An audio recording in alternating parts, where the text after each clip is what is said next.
Thanks for joining, everyone. We're going to go ahead and get started. So I'm going to pass it over to Victor Lee. Hello, everyone. Thank you for joining us today. This is Graph Guru's episode 17 in TigerGraph's series of presentations about learning how to use graph well so you can be your own graph guru. So today's topic is 7 key data science capabilities powered by a native parallel graph. Before we get started, do a few bookkeeping issues for how to use Zoom. So all the attendees are muted. Hopefully you have updated Zoom and aren't having any issues. If you are having any issues, you can send us a chat message and we'll see if we can help you. So on your panel, you should see both chat and Q&A.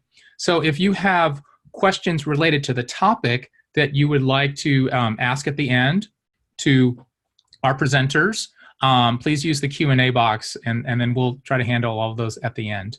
The webinar is being recorded and we'll send you an email right afterwards so you can, with a link to the webinar by end of today. Okay, so I'm the Director of Product Management at TigerGraph. I've been working with graph analytics for several years. That was my area of study in graduate school. And joining me today is Gaurav Deshpande, who is our Vice President of Marketing, who has a long experience in big data analytics, has led startups, and specialty in telecommunications and supply chain and several other applications. So today I'll be sort of presenting the first half with explaining the basic outline of what are the 7 key data science capabilities, talk about how we can use those as building blocks to power deeper business insights, and through the graph data, by using the relationships represented in the graph to gain deeper insights and better outcomes. And we'll provide use cases across several industries. And Gaurav will do the second half of the webinar. He will be showing TigerGraph with some data loaded from a couple key industries and how you can employ some of these data science capabilities to deliver some great results. So we're going to get right started. This is our eye chart with the 7 key data science capabilities powered by a native parallel graph. We're going to spend quite a bit of time on this slide to walk you through it, and then go one by one looking at examples of each of these. So I'm going to start in the upper left with number 1, deep link analysis, because the fundamental thing that you have in graphs are links. So what do we mean by deep link analysis? That is the ability to efficiently and programmatically traverse a graph for 3 or more hops. The 3 or more is the deep part. Any graph database or platform, you can do some link analysis. But on really large graphs, to be able to do many hops, it gets exponentially harder because you're traversing exponentially more and more data. But it's really important because when you traverse those many hops, you're seeing more of the data, right? The database, it's all there, but you can't necessarily, this tiny example with 12 vertices, we can see the whole thing. With a large graph, nobody can see all the data at once until you write a query to traverse it. And the ability to efficiently traverse all that data, 10 hops or more, that's where you get that deeper insight that is essential for applications such as recommendation, fraud detection, anti-money laundering, and many others. So number 2 is multidimensional entity and pattern matching. We say multidimensional because we're considering several factors, which if each type of relationship is like another dimension, or each type of entity is another dimension. And it's pattern matching because we have something like this that's a pattern. A pattern is it's a small collection, meaningful, connected group of relationships in entities. So what the objective here is to search the graph for all the occurrences of this pattern. A native parallel graph like TigerGraph can find such patterns quickly, usually in real time. So why is this useful? This is useful because you have this might be meaningful. You don't create a random pattern. You create a pattern that has some meaning in your use case. In this case, we're saying maybe this is a person who has some type of relationship, friends, or a business associate who then maybe works at this company. So do I directly know anybody who works at this company? So that's the pattern we're looking for. Or as an investor, it could be you can define for yourself what type of relationship you're looking for. So in pattern matching, we could say, okay, this person-person company, it occurs once, but you flip it around and it occurs a second time here, and down at the bottom it occurs a third time. So again, this is great for what you call investigative search. Maybe for fraud, for understanding criminal activity, but it's also good for understanding trends. You want to know, is this a meaningful trend? Another way is for recommendation. I know I consider this a quote good pattern, and it's something that I want to be able to recommend to this person. So if I find a person who fits this pattern, then I can make a recommendation to that person. Number 3 is relational commonality, discovery, and computation. That is a fancy way of saying using graph to find similar things. So in this case, looking at the figure, these 3 blue things, 3 blue vertices are similar, not because of what properties they might have, but because of the type of relationships they have. Each one has an edge coming from a gray vertex, which then in turn comes from an orange vertex. And it's two-way. Another way of looking at it is A and B are similar because they eventually meet up after 2 hops. They have 3 cases where the paths meet up. So again, depending on what type of relationships you have here, that could be a very important way of looking at commonality or similarity. 4th is hub or community detection. What's a hub? A hub is, broadly speaking, a vertex that has lots of connections, either incoming, as they are in this case, or outgoing in other cases. And what that exactly means, again, depends on your use case, but it's commonly viewed as being an authority or a person of power. So it's soft power versus hard power. Soft power, if people are looking to you for recommendations, for advice. So that might be these incoming edges. People are consulting this person. Soft power, that person is an authority. If they were outgoing edges, that might represent a person who has hard power. They are directive. They can tell other people what they need to do. In either case, those hubs are very important.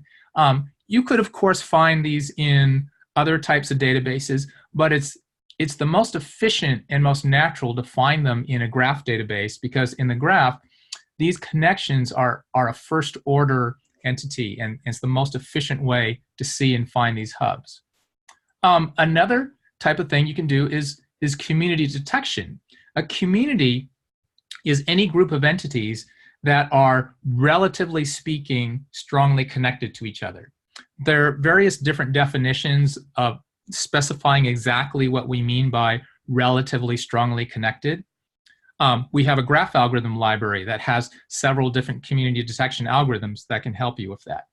But in this case, we're showing a hybrid where we first find a hub, and then we said they're a hub because they're connected to these other entities. So who is in that collection of people that is consulting this authority.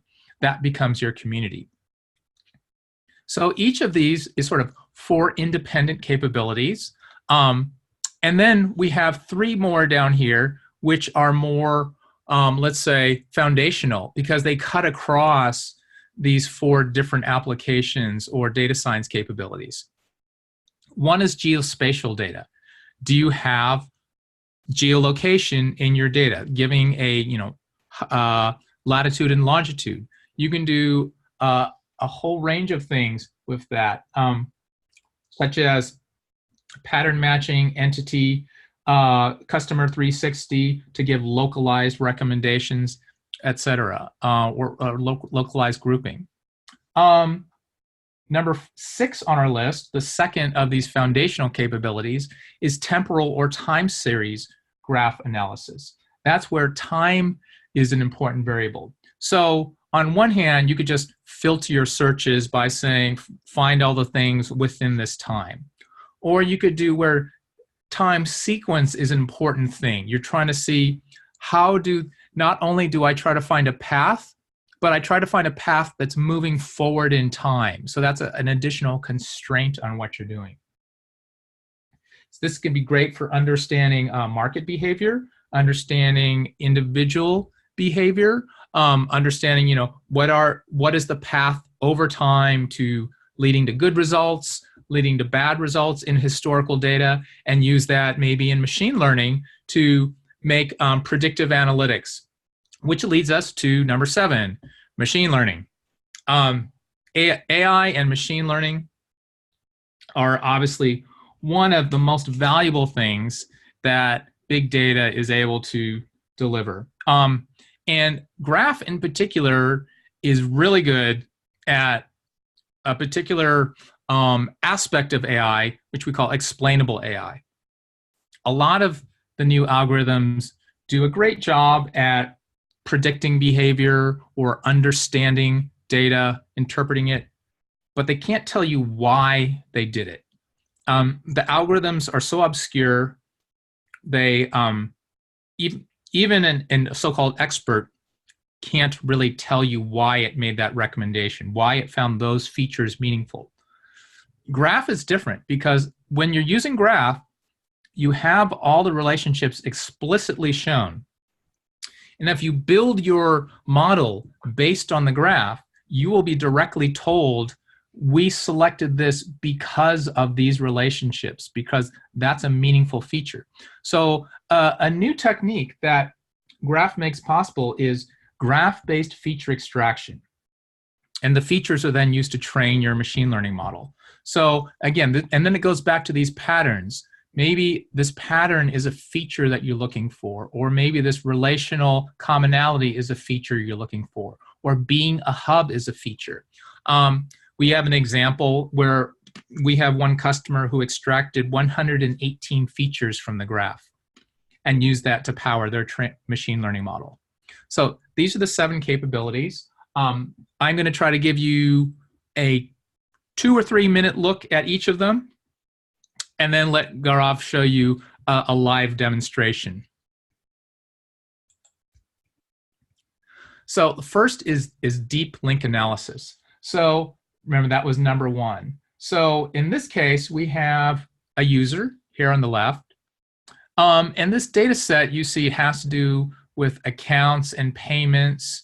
And so really, this is a payment service. So fraud detection and financial payments. So when a user is setting up an account on this service, they create an account.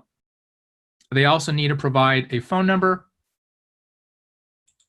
Oops, sorry, I thought I had turned off messages. And they also need to provide an email. Let me go back here. And they need to link that account is the account in the financial services platform. It's not directly their bank account. There's actually another relationship to the bank account. And once you've set up the account, then you can send payments and receive payments. And you do that with a particular online device, such as your laptop computer, your phone, your tablet, or something like that. So all of this data is being collected in the database. Now, how does this relate to fraud detection? So let's look at this example. So again, we've set up the account, and the bank account is American Express 95, phone number 1, and email 1. Now, this user sends a payment using device number 1, which happens to be a Apple iPhone 6. So far, so good. That payment is received by account 2 into the Bank of Montreal. Again, so far, so good. Nothing is flagged. There have been no past problems with these. Now, that account number 2 is owned by user 2, who used phone number 2 to authenticate their account. However, now we finally see a problem, where in the past, this phone number was used. Hold on, let me try to fix something.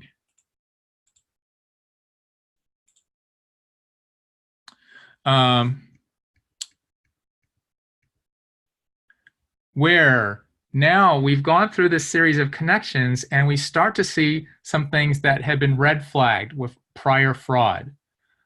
So realize it took us several hops to detect that.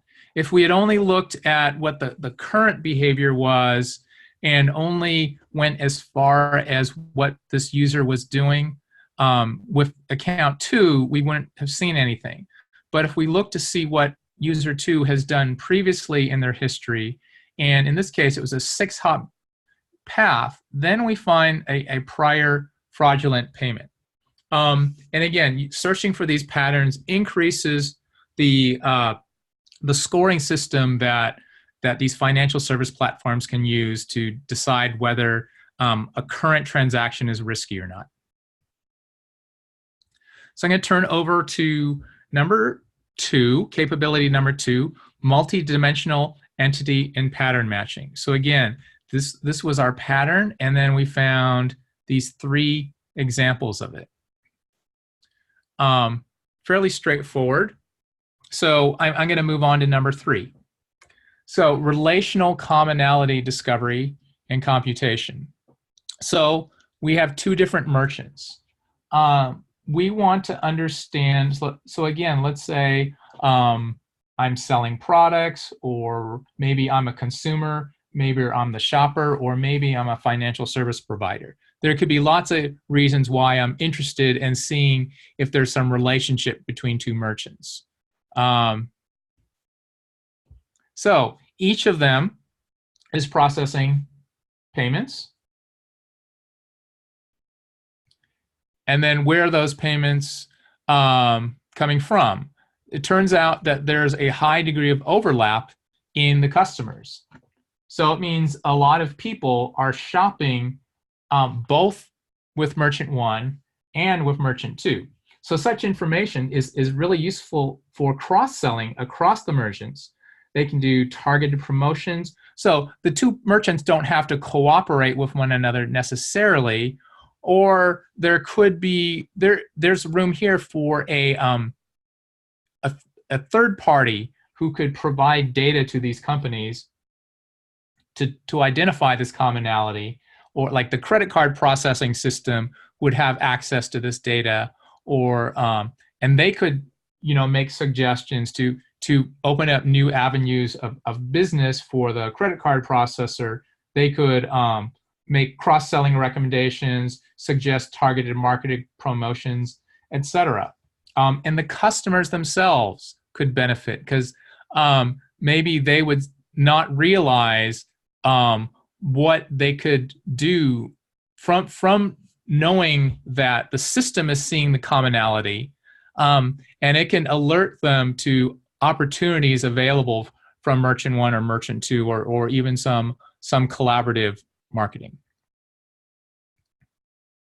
And again, so how is this computed? Because of the directions involved, TigerGraph with its parallel processing it could actually do this in only 2 hops because it can traverse from both directions at the same time. Whereas a more primitive graph database platform would have to search each of these paths one at a time and for 4 hops. Whereas, again, TigerGraph can easily compute all the paths in parallel, approach from both sides to quickly determine where's the commonality.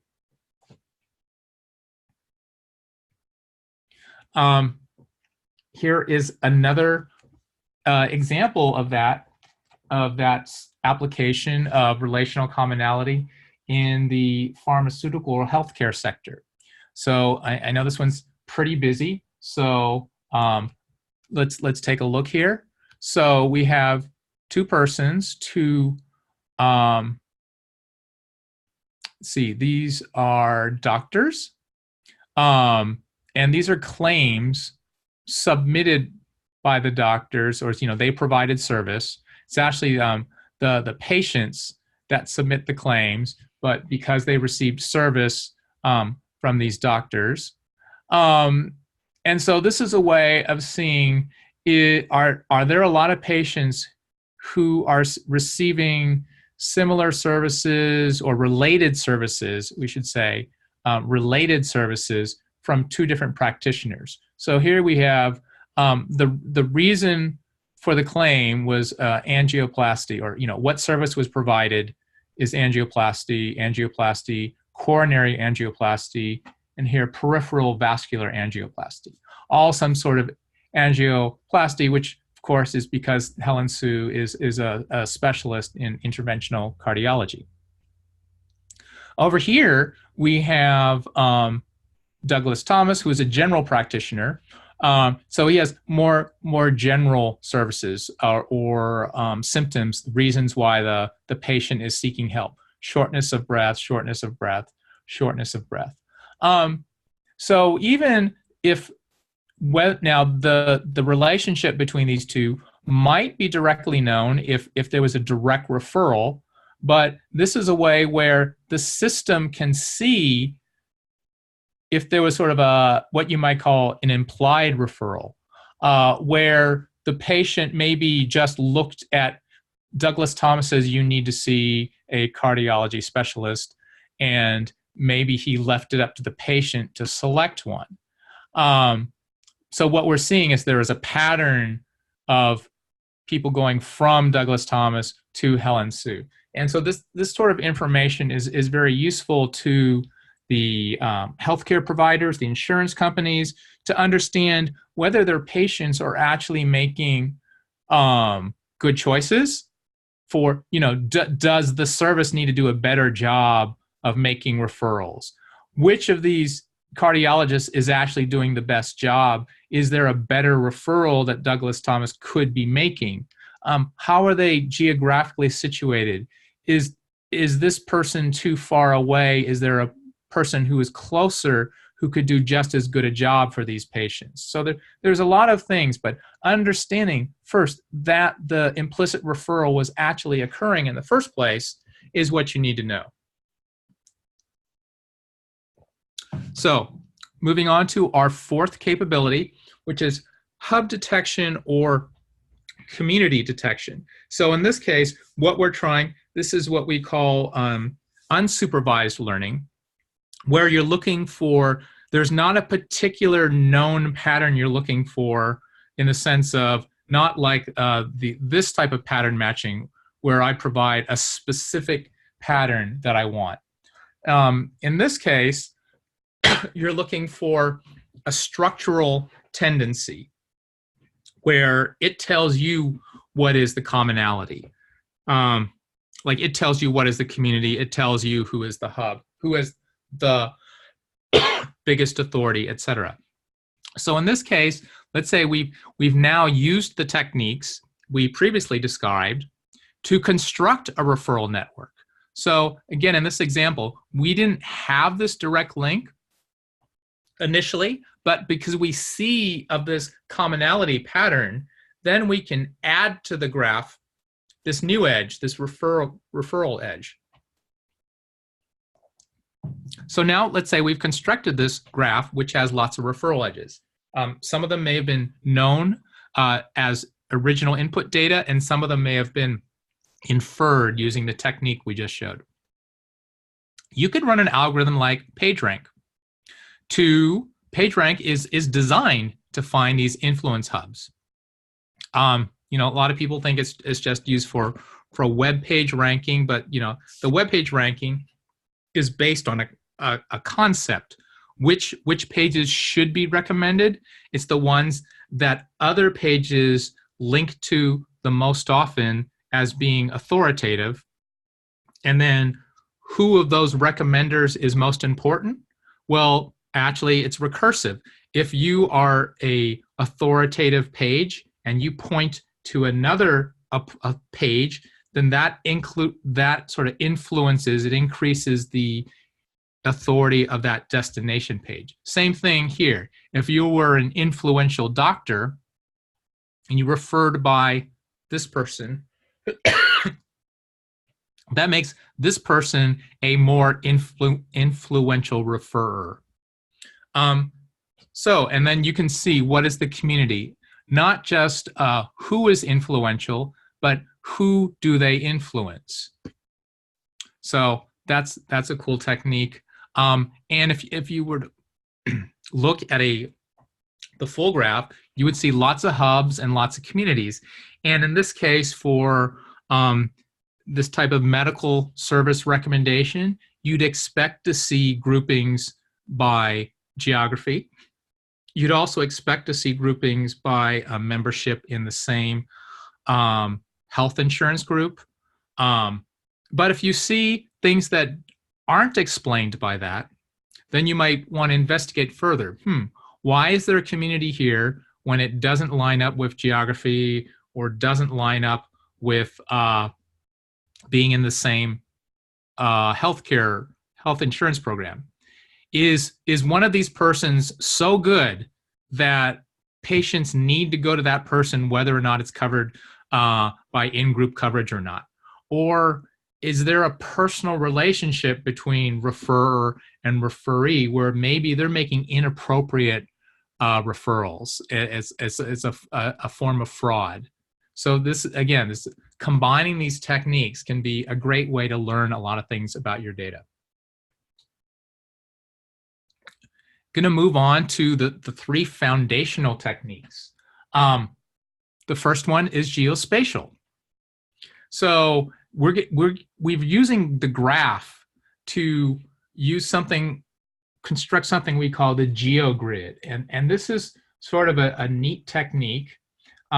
This is a way that even without a lot of so-called built-in support for geographic analysis in the graph, you can build your own solution.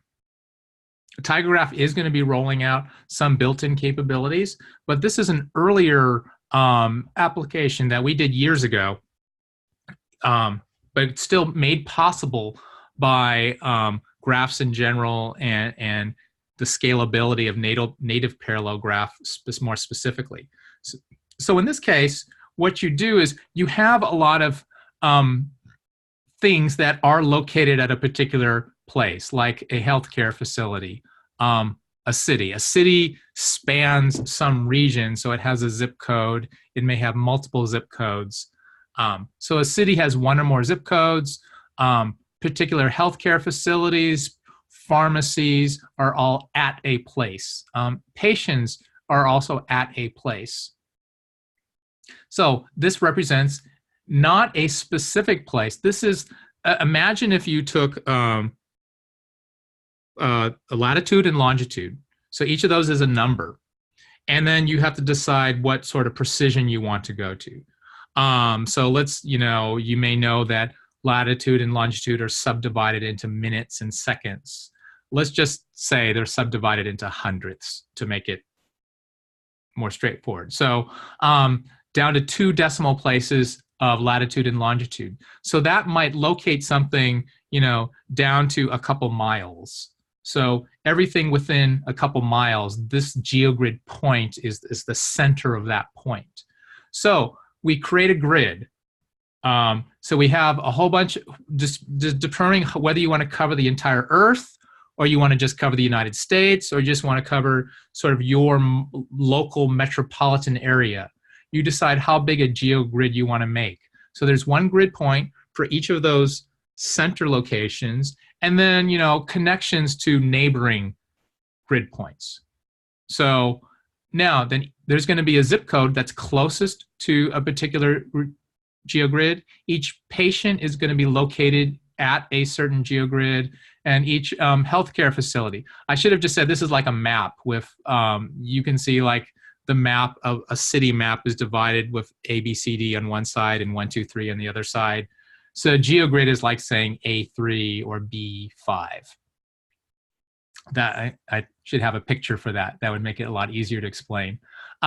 So by connecting each of these things to its closest geogrid point, you instantly know what other which healthcare facilities are within my geogrid.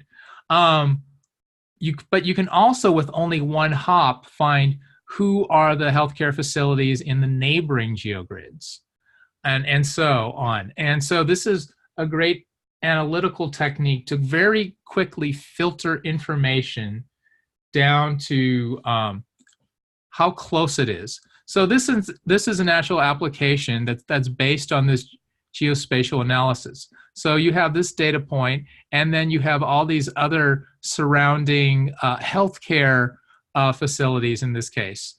So we have an entire webinar which was presented covering this detail. So I'll just refer you to that if you want to take a deeper look. But you know, each of these is some type of healthcare facility, and we could filter for particular types and particular geographic range you're willing to use. So of course, you know, such things can be done with other types of database, but this is a great way to leverage what Graph can do, some of the other capabilities that are Graph unique, and this type of geogrid is a great way to do this type of application using a graph. We'll move on to number 6, temporal or time series analysis. The schema might look a little complicated. We actually got this from a public benchmark called the Linked Data Benchmark Council work, LDBC.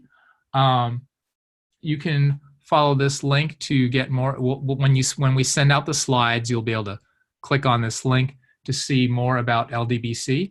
But they've produced a number of benchmarks for, in particular, looking at graph type databases and seeing so different vendors and potential users can look at the performance on very different types of queries. So in this case, this is the social discussion forum graph. So they're persons. They can either be a member or a moderator of an online discussion forum, which have tags to define categories, areas of interest, topics, basically different topics in the forum. And then what do you put on the forum? Well, you post a message. And once you've posted an original message, you can comment on that message, or you can comment on a comment. And then each person has, again, a city location, like we just talked about, geolocation, city, country, continent. They also might be affiliated with either a university or a company. And the university or company also has some location. So many types of relationships. Seems like a fairly straightforward application, an online discussion forum, but there's a lot of detail here. So how can we relate this to time series? Because remember, every message occurs at a particular time, whether it is the original post or whether it's a comment. So let's say here's a possible query that we might want. Find all the messages tagged with a tag in a given tag class. So you have messages. So since we're interested in tags, so in a given tag class, so that's given. So maybe we start with the tag class, traverse to the tags, and then traverse to the messages. And then furthermore, we want to count and group all the messages that were liked. So can't be just any message, but somebody had to like it. And then group them by location of the person. And then also the year and month, which we didn't show in this picture, as entities, because time is actually an attribute or a property of the messages. So it's not a separate vertex type, it's an attribute. So we've got these multiple hops to perform this query, and time is one of the filtering aspects. So that seems fairly straightforward, but if you can do that sort of query efficiently with, say, built-in time indexing, you can scan really large databases and produce, wonderful analytics like this, where again, in the end resulting analytics, you don't necessarily see that was produced by a graph. But what we found from our experience, working with customers where they have not been able to do real-time analytics like this, they can do it, but it's not scalable. But they found when they shifted to a graph-based technology, they suddenly discovered that they could do analyses in real time that they weren't able to do before.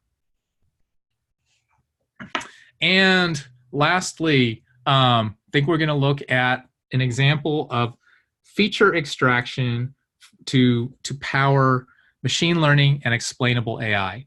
So I mentioned before that we had a customer where they had extracted 118 graph features. So that's this case. This is trying to detect online phone-based fraud for a very large telecommunications company. Has hundreds of millions of customers. So they have a huge database of phones and phone calls. So every link here represents a historical phone call or collection of calls. So the examples of the type of features they were looking for: stable group. That means this person. So number one is the hub person. You're asking questions centered around this person.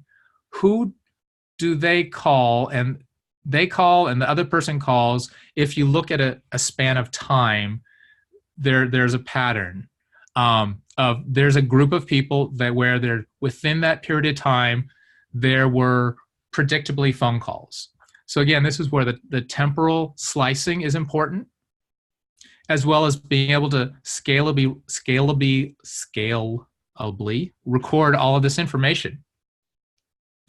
Another is a little more advanced than just who made calls from one to somebody else back and forth. This is looking within that community. So it's almost like a special case of the stable group. So this person called other people. Do those other people call themselves?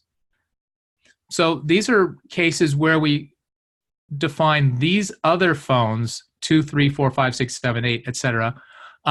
Because they belong in these groups, that is a point in their favor for being considered a so-called good phone.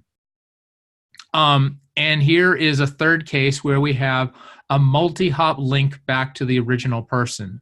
So 1 calls 2, and then 2 calls 11, 11 calls 3, and number 1 has also called 3. So being able to make this loop, 2 and 3 have not called each other, but they know somebody in common, 11. So that again are points in favor of 2 or 3 being so-called good phones. Bad phones are where you see this lack of pattern, where there's no stable group at all. You're not consistently calling people over time, not the same people. There's not calls in between within this group, And here you don't have these loopbacks. So this is maybe representative of somebody who's doing a lot of spam calls. There's no true social relationship. So this is a case, these all have some type of social behavior. Here, this is, there is no real social connection. And so that's why in their experience, these were all possible features. You know, you collect the feature, you then send it to your machine learning system to tell you whether, based on the training data, based on the past history of fraudulent calls, which of these features occurred and to what degree. So you can build up a statistical model which says, based when we see these types of features to this degree, that's highly likely to be some type of phone-based fraud. So, and why is this explainable AI? It's because each of those patterns I explained to you was explainable. By looking at the graph, we can say there's meaning to each of these little patterns. And so you're building up a machine learning model which is based on a weighted model of these explainable patterns. So you can see the connection between what does the system predict and why did it predict that? And that is the goal of explainable AI, and it's very important for intelligence applications. So, and then from that, you can build up great, again, dashboards that give you better business outcome for a variety of solutions and use cases. I'm going to get ready to hand it over to Gaurav because I've used up more than my allotted time. So I'm going to stop sharing my screen and let Gaurav take over. No problem, Victor. We always enjoy it, especially with you having a PhD in graph-based data mining. Anytime you can share your wisdom, it's all good. I'm going to go ahead and show you guys, as I promised, as Victor promised, two industries, right? Because one of the things that I get questions all the time is, hey, you show a lot of examples of healthcare, what about financial services? So what about government? We operate in so many industries, it's very difficult to cover all of them in one go, but I'm going to try to do at least two major industry sectors. One is financial services, other is healthcare. So let's start with the data model. You have seen this data model before. You have a user who typically sets up a user account that has an email and a phone number that's used as a part of the authentication. User account is attached to a bank typically. That's attached, initiates a payment, right? That you typically initiated using a device like your laptop, your tablet, or your mobile phone. You have a phone number associated with the device that it's being used for. In many cases, if it's a mobile device. You also have something what is called merchant accounts. So we made a distinction here because there are two different types of accounts typically in a payment industry. One is a user account, like people like you and me, and then merchant account like TigerGraph merchant account, or merchant account for your local flower shop, or for the local restaurant that you visited for lunch today. So regardless of what it is, there are two types of accounts, user accounts and merchant accounts. What we're going to do is going to go through at least three capabilities today. Deeplink Analysis, we'll do pattern matching, and we'll do relational commonality for these industries. So with that, what I'm going to show you here is we have written queries here to get us started. So the first query that we're going to try is a common customer query. I'm going to briefly walk you through this query. All of this will be available on GitHub, as we do always.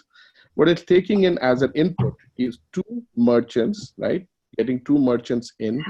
And for those two merchants, essentially figuring out the relationship between two merchants. So this is, remember, this is the relational commonality query that we talked about, the capability that we talked about. I'm going to go ahead and run this query, and I'm going to input two merchants and see if there is any commonality between them. So as I run this query, first merchant is merchant 1, right? And let's say second merchant is merchant 2. And let's see if we have commonality between them. So as you see here, you can see here with the Deeplink Analysis, it's already identified that there is commonality between these two, right? Now what I can do is I can use the change the layout function and essentially change the layout to reorganize the information. I can also do this manually, where I can go ahead and align the merchant 1 and merchant 2 and start to look at that relationship. If I don't want to do that, I also have an option here. There's a cool option here called tree option, because they're starting to look like a tree, right? So let's see if we can use the tree option, and voila. When I use the tree option layout, I can clearly see that merchant 1 has these payments attached to it, and these customers attached to it. You recognize this from the example: customer 1, customer 2, customer 3, right? They are attached to payments, via payments to merchant 2, as well as to merchant 1.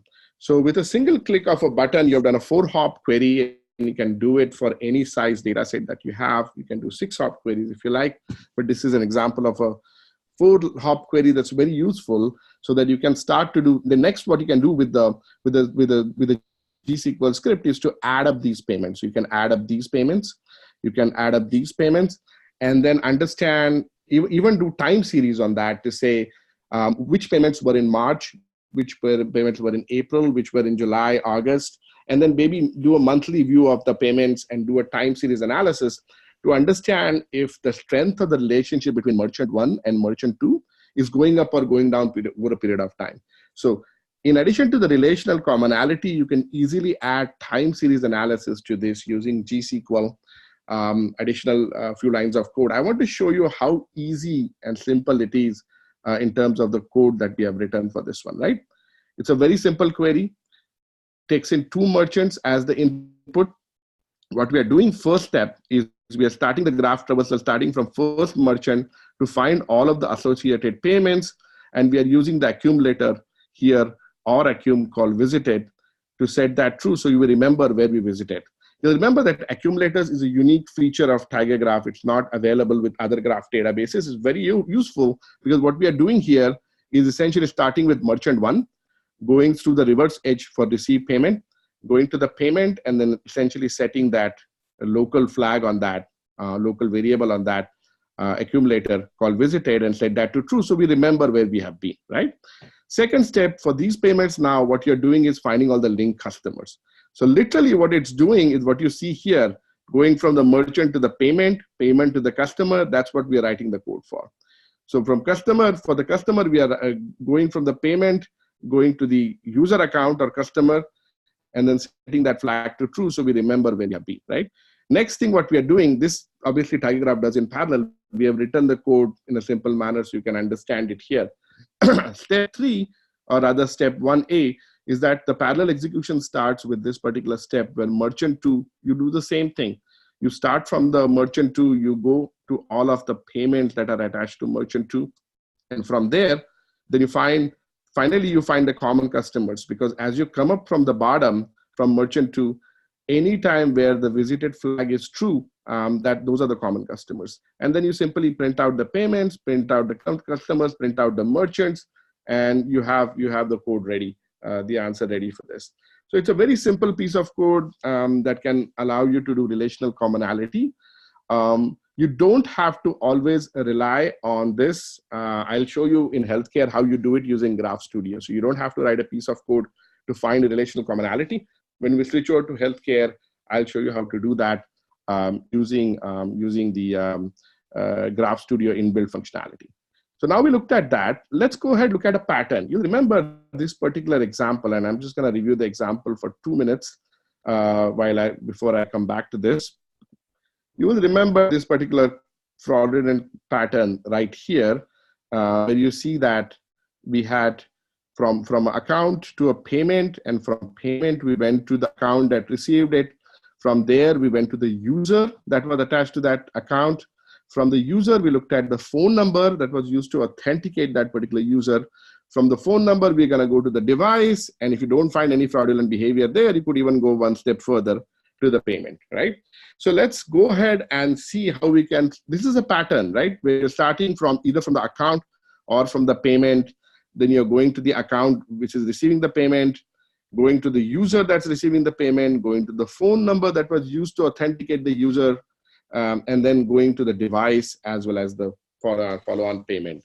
So let's see if we can specify that simple pattern and in a single line of code using TigerGraph. That's what we're gonna do next. So with that, this is a query called a recipient user fraudulent device, which basically is saying, tell me which of my payments are fraudulent attached to the user device that is fraudulent. So what I'm going to do here again is I'm going to show you how we do that in the browser and how we do that using the query. I'm going to run the query first, okay? So if I run the query here, what I've done with the query is taken all the payments that I have. What I've done is taken the payment and I'm going to via the receives edge to the user account. From there, I'm going to the user that set it up. From the user, I've gone to the authenticated by number, which number was used to authenticate. From the number, I've gone to the phone number. From phone number, I've gone to the devices that have been used with that phone number. And then when I look at the device, I'm checking if the device trust score is less than 0.1. When something is fraudulent, there's a flag on the device, there's an attribute or field on the device called trust score, and that is set to 0. So when I check for less than 0.1, I can see it right here that device 101 is the device that payment 1 is linked to. I could easily write another line of code that actually shows the path or prints the path out. But I thought it would be more fun to actually see that path being developed as we click through this payment and link the two together. So let's go ahead and do that. We are talking about payment 1. That's where we start the journey from. You look at payment 1. If you start to look at payment 1, it was initiated using device 1, using user account 1, and the payment was received by user account 2, right? So this is the code that you saw where you started with the payment, you went to the user account that received the payment. From there, what you do is from the user account, you're essentially going to the user that has received the payment. So user 2 is the user that has received the payment. Remember, we haven't still reached the device yet. So let's keep going. From user 2, there is a phone number that the user 2 is associated with. So user 2 has a phone number that they are associated with. Give me just a moment. Yeah. So there's a phone number that they are associated with, and there's an email address. You can see the phone number here. You can see the phone number here, and you can see the email address here. Now, what I'm going to do further is look at this phone number, how was it authenticated, or which devices have used this particular phone number. So when I go to that, I can see clearly here that this particular phone number was used device 101, device 155, and device 2. And as I look at device 101, I can see here the trust score is 0. So this particular Deeplink analysis that we saw going all the way from user 1 through payment 1, from the account, from the user account 2, all of this journey was traversed very easily with a single line of code. So that's pattern matching. There are a lot more complicated versions of this. So entire journey here, user, right, has created user account 1. User account 1 created payment 1. So let's just zoom in on it. User account 1 created payment 1. Payment 1 went to user account 2. User account 2 is owned by user 2, set up by user 2. That was authenticated essentially by this email, which is a fake email, of course, and this particular phone number. From that particular phone number, you go to the particular device, all the devices that you are attached to, and one of the devices here is a trust score of 0. So that's how you can do it in GraphStudio navigation. I can also print it out so that these patterns can all be printed out, or you can do it interactively with GraphStudio. In the interest of time, I'm just going to take a minute to show you in healthcare what this looks like. And I know we have limited time, so I'm going to switch over and show you very quickly what I'm going to talk about here. So remember I mentioned to you that you can do it using the user interface also. Let's take an example of that. So in GraphStudio and the Explore Graph, you have a link here called Find Paths, right? I have 2 prescribers that I'm interested in, prescriber Douglas Thomas and Helen Sue. So what I'm going to do is first see, using the shortest path, if I just specify part 2, what is the relationship here, right, between them? So there doesn't appear to be a relationship here because I've turned off the referral path relationship. If I turn on the referral path relationships here, I'm sure I'll see the relationship between them as a referral path. Okay, so as I look at this now, I'm going to go and increase the number of hops from 2 to 3. It's to see if there are other paths other than this that are available. No, the 2 still shows up. Now I'm going to increase the path number to 4. And what I'll do is go ahead and try to find the relationships between those. Now, maybe one shortest path is always referral. So I'm going to increase and say, show all shortest paths for me, right? To do that, or I can keep on increasing this number to find the relationships between these. So as I start to do this analysis, and if referral relationship is not interesting for me, I'm like, okay, I'm going to keep on increasing the number of paths, increase it to a number of paths equal to 4, and I start to see the relationship, right? So obviously there is a very rich set of relationship between Douglas Thomas and Helen Sue. I can reorganize this quickly and start to organize it. I can do a tree layout to understand what the relationship is. And as you start to work through this relationship, you see that there's a complex relationship here between all the common patients that they have. So what I've done here is reorganize this into a simple to understand format. You can do it very easily in a matter of a minute or so. You have Douglas Thomas at the bottom. You got common claims for patients. You got common patients here, 1003, 1104, so on and so forth. You got claims that are attached for those patients to Helen Sue, and they got Helen Sue at the top. So you can do this using the find, this particular option of find paths, or you can do this using a query. So we covered the deep link analysis, finding a single path. We covered finding relational commonality between both 2 entities, whether they are 2 doctors or they are 2 merchants. And then we also showed you how to use a fraudulent pattern, where we were saying that start with a payment, go through the entire hierarchy to see who received the payment, look at the user who received the payment, go to the phone number for that user, look at the devices, and see if there's a fraudulent device attached. So you can easily write this, and that was a single line of code in TigerGraph. You can write variable length code also and more complex code. That was just a simple example. So definitely look further into that. With that, let me stop share and hand it back to Victor to wrap up.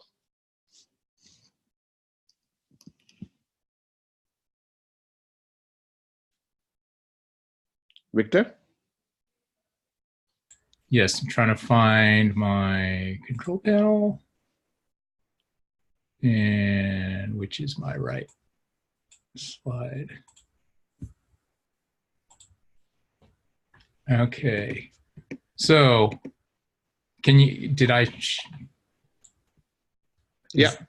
Okay, so we're just to review, we have the 7 capabilities we covered: deep link analysis, subgraph or relational discovery, multidimensional entity and pattern matching, hub and community detection, geospatial, temporal, and explainable AI. So a couple of the frequently asked questions is, so where can you download the developer edition? TigerGraph.com/developer. How can I get started with GSQL?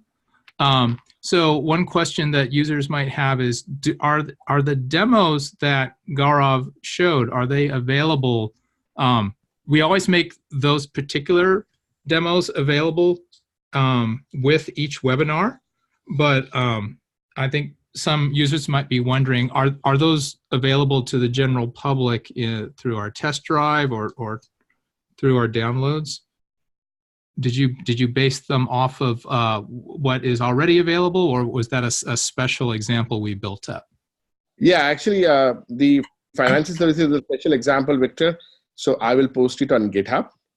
And when we send out the wrap-up email, we'll include the link to the GitHub as well.